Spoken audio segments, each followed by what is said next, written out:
Hi guys, tonight we're taking a look at the MRRV from Tracer Tactical. So this is his modernized Rhodesian Recon vest. If you are not familiar with the RRV, shame on you. This is a updated take on it, which is pretty well done. And in all honesty, I don't know of many folks, and maybe this is just me living under a rock, I don't know of many folks that are making like a dedicated PALS chest rig anymore. Like people are trying to make taps popular. I don't know why.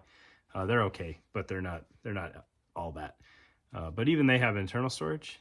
This minimal internal storage at best, and you don't have to use it by any means, but a pretty big PALS footprint and a bib that's built in, and you don't have to buy separate. So let's get on the table, take a look at it.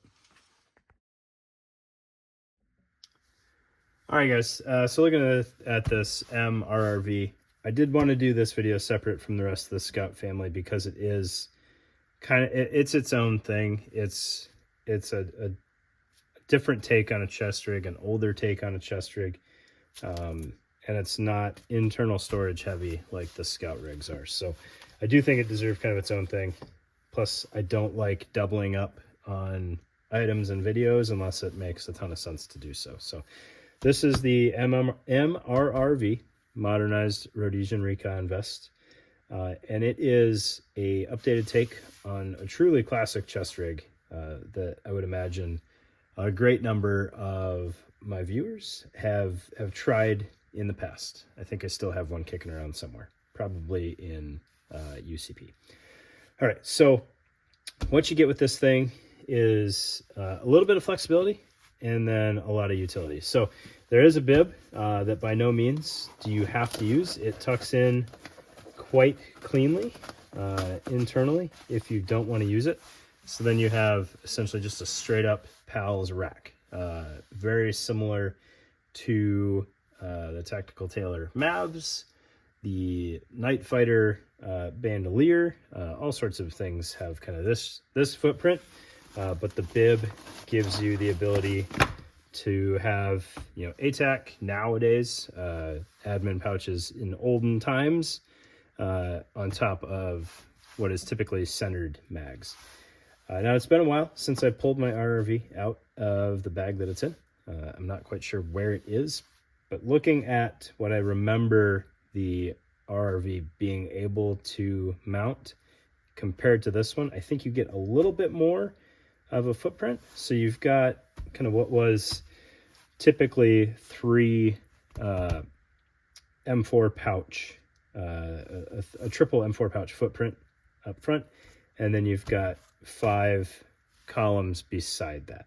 I want to say that the RRV was a total of 2 columns less than that, but I don't remember exceptionally well. But what it does get you is, in just kind of notional loadout terms, 6 mags up front in doubles, and then a radio on each side if wanted, and then a 3-column utility pouch. 3-column utility pouches these days are pretty common. If you had a 4-column utility pouch, obviously, you'd have to kind of figure out how you wanted that to work. You could, 4-column, shift your mags over a little bit, shift your radio over a little bit, and then another 4-column, and just run 1 radio, which would work out just fine for you. What this does provide that the RRVs of old did not is there was always some component of internal storage, but the old RRVs had it behind the bib, and it was designed at least somewhat so that you could drop a plate in it, have the bib in front, and then tie this into the Eagle plate carrier rear panel. This one, the internal storage is in front of the plate, in front of the bib, so it's not going to work very well for a plate. It's a little too short for the plate as well. But it gives you space to potentially throw that triple insert in there. I think you could even get away, because this gap here is actually 8 columns wide. I think you could get away with a triple 308 in there. I don't think you could do a quad M4. Just the corner is going to be a little bit too tight. but a triple 308 should fit in here fine. Triple 762 by 39 should fit in there just fine, or your triple M4 without any issues. And then you get the bib up top, which has some Velcro on the face, as well as laser cut pals, some laser cut holes along the perimeter there. Hopefully that shows up well, so that you can do some shot cord origami and potentially mount some push to talks or whatever else that you might want. And then I apologize, I didn't think I was going to need the harness to finish showing you this, but we'll slap this H harness on there as well. You've got these shot cord coming off the side so that you can, and I'm just kind of haphazardly doing this here, so that you can support the top portion of your bib there. Now you can do that cleaner by weaving it through just there, so it's not pulling it quite as tight, but that's kind of the gist of why that shot cord is there, is to help support the top of the bib by attaching it to whatever harness you are using.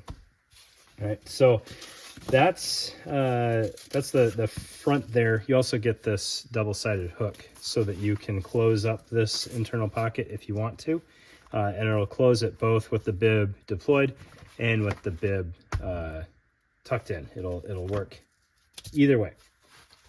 What you get on this that you didn't get on the RRVs of old, and I think only add to the potential uses here, are 3 columns of PALs internal, so that you can put radio, or if you're using this as a component of a plate carrier, side plates in here. And then you get rear Velcro if you're deciding to use it as a placard, or if you want to mount a dangler under here or something like that. Because what you don't get on this one that you did on the original is the original was just slightly taller. It had kind of a weird, I don't know why they did it, but it was a really cool feature.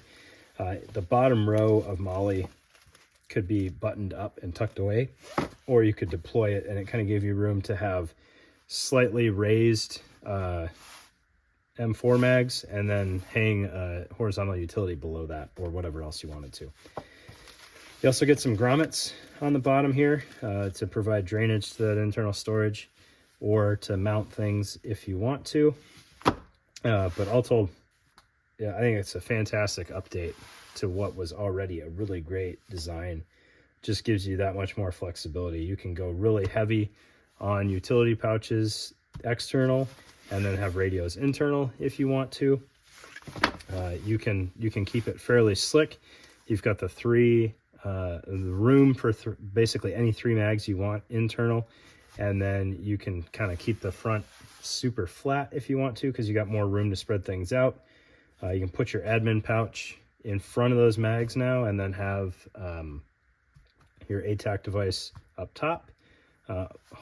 You know, you put whatever you want, right? It's PALs, and that's the way it's designed, is you put whatever you want, but it just gives you that much more flexibility that you didn't have on the original. So really well done on Tracer's part. I think this thing is a different kind of cool than the Scout rigs, but still really, really cool. So thanks, guys.